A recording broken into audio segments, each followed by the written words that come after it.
This is a type of water where I think Tenkara really comes into its own.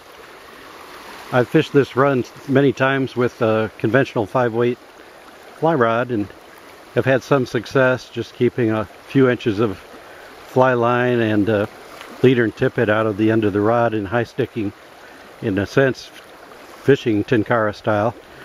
But I always had trouble reaching all the way across the stream with the shorter rod and keeping the fly in one spot very long before the current would create drag. So what I've tied on here is a number 16 fairly bushy elk hair caddis, something that floats well. I've got some floating on it, and something that I can see well. And let's see if we can pick a fish or two out of this run here.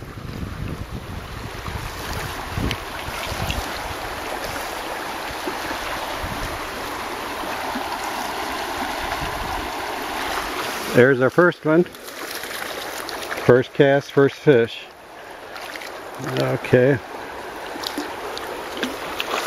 It's going to be hard to operate the camera and land this fish, so I'm going to turn it off for just a sec. So here he is. He's not the biggest fish in the world, but a pretty little rainbow.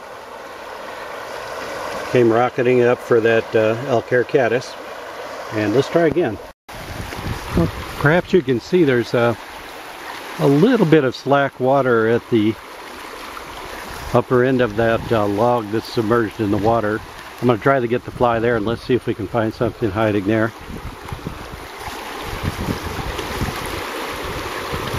Yep, just went for it. Let's try that again.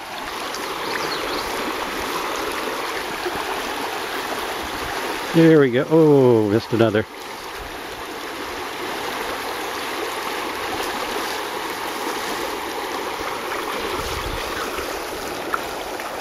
Now, I know from fishing this run many times that there's going to be some lurking behind that submerged log. Let's try that.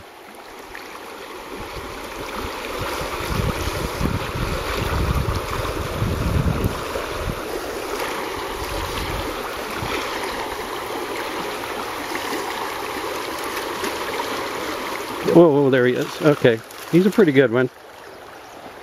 Let's see if we can land him. He's a little better than some.